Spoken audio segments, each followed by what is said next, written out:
Latihan. Situ Hari Plus tidak mencantumkan data, bos ya. Tidak menjatuhkan, Mas. Oke, apa benar seperti itu? Kita cek datanya. Kalau data dari Siloam Hospital.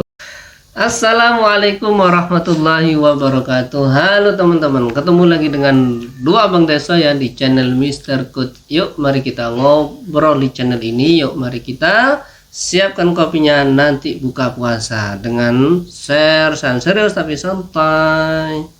Di bulan Februari ini ada dua orang yang dianggap tokoh, teman-teman, yang memberikan fatwa ngawur. Yang satunya menghalalkan, yang satunya menganggap bahasa Arab yang selama ini difahami oleh beberapa ulama atau mayoritas ulama salah. Yang satu mengaku-ngaku Salafi dan yang satu lagi mengaku Muhammadiyah atau diakui Muhammadiyah. Langsung saya taruhlah gambarnya di sini, dua orang ini. Di sini teman-teman, ketika kita melihat ceramah mereka berdua, sebenarnya mereka berdua ini punya kepribadian yang sama, cuman berbeda sikap. Yang satu arogan ngeyel, yang satu lembut ngeyel. Yang dimana kedua orang ini ketika dibantah pendapatnya, mereka memberikan bantahan balik yang semakin ngawur. Ya, kalian pasti ingat dan kalian pasti tahu ketika yang satu ini, yang ini, ketika memberikan fatwa tentang musik, Asy-Syu'ara surah pemusik. Kita bisa saksikan bersama di Indonesia, teman-teman, bahwa perkara musik banyak orang-orang yang melakukan berbagai macam keributan, joget-jogetan, keributan di jalan, son-son horek, karnaval-karnaval musik dan lain sebagainya. Di bulan Februari ini, Hari Pras mengait-ngaitkan sesuatu yang sebenarnya nggak ada hubungannya dengan Ustaz Hadi Hidayat. Dia bawa-bawa lagi. Di bulan Februari ini ada 28 hari, teman-teman ya. Walaupun jumlah harinya paling sedikit, tapi kayaknya pembahasannya paling banyak ini, paling rame di Wahabi. Ini in memorial of Wahabi, teman-teman ya. Di bulan Februari 2025 ini terkuaknya sebuah misteri yang lama tersembunyi di Wahabi ya. Kenapa bisa begitu? Pasti ada penyebabnya. Pasti sebelumnya ada konflik-konflik internal yang tidak muncul di permukaan. Nah, ketika konflik-konflik itu sudah mulai melebar, mulai panas, mulai saling serang, dan mulailah muncul di permukaan. Ya, itu teman-teman. Tapi sayangnya di sini Hari Pras tidak terima kayaknya kalau di Wahabi saja yang gaduh gitu loh. Harus melibatkan lagi Muhammadiyah nih, kan gitu. Di bawahnya Ustaz Hidayat. Oke. Dan yang diributkan di sini oleh Ripras ya perkara khilafiyah gitu loh. Khilafiyah yang dia dan kelompoknya ini, firqahnya ini menganggap tidak ada khilafiyah. Suatu bentuk bid'ah yang nyata, yang sesat itu, ya ini menghilangkan khilafiyah yang sudah ada. Khilafiyah yang sudah ada ini dianggapnya tidak ada. Hukum khilafiyah yang ada itu harus mengikuti satu hukum yang mereka pegang, yang mereka yakini dan yang mereka gaungkan itu. Seperti udud ini harus ikut haram semua, walaupun ada khilafiyah, ada yang makruh, ada yang semua ya. Apalagi udud ini sangat bergantung pada penelitian tuh, ya kan gitu.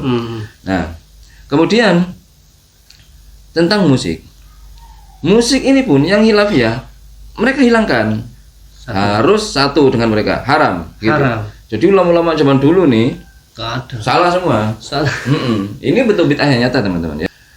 Ketika bahas musik Asy-Syu'ara, Hari Pras ini pasti segala kegiatan musik-musik di Indonesia ini dia mencari kambing hitam, dan kambing hitam yang dibawa adalah Ustaz Hadi Hidayat tuh. Pasti yuk son horek gara-gara Ustaz Hadi Hidayat yang memberi fatwa Asy-Syu'ara surat musik. Kemudian apa? Sholawatan tari-tari ini gara-gara Ustaz Hadi Hidayat itu. Kemudian apa lagi? Semua kegiatan musik, wali band tuh.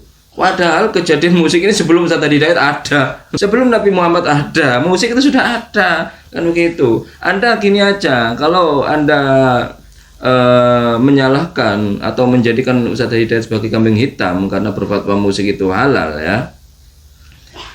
Kenapa Anda nggak sekalian menyalahkan Nabi gitu loh? Yang mengumpamakan suaranya Abu Musa al-Asy'ari ini seperti serulingnya Nabi Daud tuh, itu bos ya. Iya. Kenapa itu? Seumpama musik itu haram, ngapain suaranya Abu Musa al-Asy'ari yang begitu indah, apalagi kalau baca Quran begitu indah, kenapa disamakan dengan seruling? Kalau seruling itu haram, ya bos ya. Masa Nabi memuji suaranya sahabat yang bagus, tapi diumpamakan dengan sesuatu yang haram, kan nggak mungkin. Ulama mengenai yang mengharamkan ya terserah yang mengharamkan gitu. Toh faktanya negeri yang paling mengharamkan musik itu juga pakai musik gitu loh di Saudi itu kan di begitu. Saudi ya tetap harus pakai musik. Pakai musik juga. Ketika menyambut para tamu, nah itu tetap pakai musik.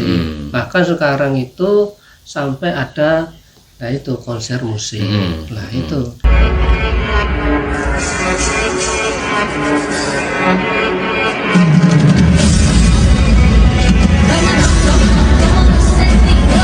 Nah, itu yang haram itu. Yang haram itu ya. Oke, sekarang masalah udut tuh. Udut tuh ya. Kita nggak perlu menonton habis lah video Hari Pras ini. Arahnya sudah kebaca pasti nanti ke situ. Masalah udut ini, para Wahabi menghilangkan pendapat ulama-ulama yang membolehkan udut ini. Cara mereka tuh ya. Ini menggiringnya seperti ini. Dulu ulama-ulama dulu yang menghalalkan itu karena tidak mengetahui penelitian. Kan itu ya kan? Iya. Oke, kita kembalikan lagi. Kalau memang penelitian acuannya justru yang mengharamkan ini sekarang yang tidak update tentang penelitian udut. Bagus ya? Penelitian udut terbaru banyak juga zat-zat yang ditemukan di dalam udut ini bermanfaat kepada tubuh kita. Contoh itu, udut ini kandungannya bisa menekan resiko atau meminimalisir resiko penyakit Parkinson tuh. Ya kan? Dan banyak lagi. Kemudian meringankan berat badan. Itu juga dampak positifnya. Belum lagi penelitian-penelitian ke saat virus corona ada. Kan ada banyak penelitian itu yang terjangkit itu corona itu rata-rata bukan pengudut. Kebanyakan tuh. Lah iya. Kebanyakan bukan pengudut. Katanya, sampai gimmick dari mukanya seperti itu, gimmick mulutnya juga seperti itu. Ingin mempermalukan katanya. Ya Allah. Hari Pras ini ayat hominem teman-teman ya. Dia nyerang fisik. Nggak ada hubungannya dengan pembahasan. Bikin miris. Yang satunya ingin menghalalkan musik. Apa katanya? Asy'ara surah pemusik yang beriman. Sahabat. Dua orang ini miris katanya. Survei Hari Pras. Coba survei seluruh rakyat Indonesia. Yang miris siapa di antara dua orang itu? Pasti nggak ada. Yang ada malah Hari Pras miris tuh. Ya, itu seluruh umat Islam Indonesia tuh pasti kayak gitu ngomongnya. Yang paling yang dukung Wahabi aja. Kalau yang lain tuh miris. Kenapa ada Ruwaibidah yang menjadi hakim para ulama begitu? Muncul orang yang menghalalkan musik. Nanti muncul lagi ulama yang menghalalkan dengan alasan apa? Membuat daya tahan tubuh meningkat. Kalau ulama-ulama di Indonesia, ulama-ulama ya nggak ada yang menghalalkan. Karena apa? Karena sudah nasnya, karena nasnya sudah jelas langsung di Al-Quran itu Homer langsung ya, Homer itu haram, sudah jauhi Homer karena itu perbuatan setan kan begitu. Ada memang ulama yang menghalalkan Homer, ulama Wahabi. الصلاة وأنتم سكارى حتى تعلموا ما تقولون. Ini dia sudah tahu. Lalu bagaimana maksudnya itu? Ayatnya itu tidak mengharamkan secara langsung, itu secara dohirnya ini. ظاهر الآية لا يحرم الخمر ولا يحرم السكر ولكن ينهى عن الاقتراب عن الصلاة وأنت في حالة السكر لا تعلم ما تقول ويأذن لك بالصلاة إذا كنت تعلم ما تقول ولو كنت شاربا للخمر ولو كنت في حالة سكر ولكن تعلم ما تقول. والبعض يقول أنه حرام لأنه يفقد العقل ونحن نرى العالم الآخر يشرب. Sudah ada Pras, ulama Saudi Pras. Sudah ada. Telat Anda, telat. Tercatat di Indonesia selama survei jumlah kematian yang disebabkan oleh gula dan dan lebih banyak menyebabkan kematian teman-teman, sampai 30% dari penduduk Indonesia. Bayangkan 275 juta penduduk Indonesia, kalau 30% artinya hampir 20 juta jiwa mati karena yang mati karena dia menyebabkan kematian. Situ Hari Pras tidak mencantumkan data bos ya. Tidak menjatuhkan Mas. Oke, apa benar seperti itu? Kita cek datanya. Kalau data dari Siloam Hospital, ini bos ya. Ini mulai dari 2018 sampai sekarang 2024 bos. Ini penyebab kematian terbesar di Indonesia adalah 1, hipertensi, nomor 2, diabetes mellitus, 3, stroke, 4, gagal ginjal kronis, nomor 5, kanker. Wah, Setiap tahun Mas ya. setiap tahun Berarti ini yang paling tinggi ini hipertensi Mas. hipertensi berarti darah tinggi. Bukan karena udut toh. Bukan. Berarti bilangnya very fresh itu 30%. Nggak tahu 30%. Kematian itu karena udut. Karena udah tidak datanya dari mana kami nggak tahu ya. Apa dia punya data lain atau memang punya data survei pribadi, dia nggak tahu.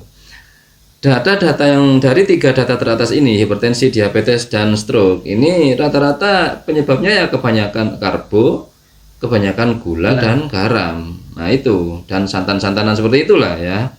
Nah, Berarti makanannya lebih bahaya kalau terlalu berlebihan Mas ya. iya. Jadi apakah Anda berani mengharamkan penyebab-penyebab atau makanan-makanan yang kita konsumsi yang bisa menyebabkan orang itu mengalami hipertensi, diabetes, dan stroke? Berani enggak? Kalau efeknya kesehatan tuh. Harus itu sebenarnya. Ini menjadi kajian serius sebenarnya. Kemudian kalau Anda masih berkilah nih dia. Berkilah bahwasanya udutlah penyebabnya. Itu bisa dipastikan enggak? Yang ada di paru-paru itu penyebabnya apakah udut, apakah asap motor tuh? Sama-sama asap nih. Apa asap polusi udara? Ini udut apa knalpot tuh? Apa polusi udara itu teman-teman ya. Oke, itu saja. Oke, itu saja obrolan hari ini. Mudah-mudahan bermanfaat, mencerahkan, dan mudah-mudahan kita bisa bersikap bijak lagi. Yang baik-baik semuanya datang dari Allah, yang jelek-jelek datang dari kami. Mohon maaf. Assalamualaikum warahmatullahi wabarakatuh. Waalaikumsalam warahmatullahi wabarakatuh.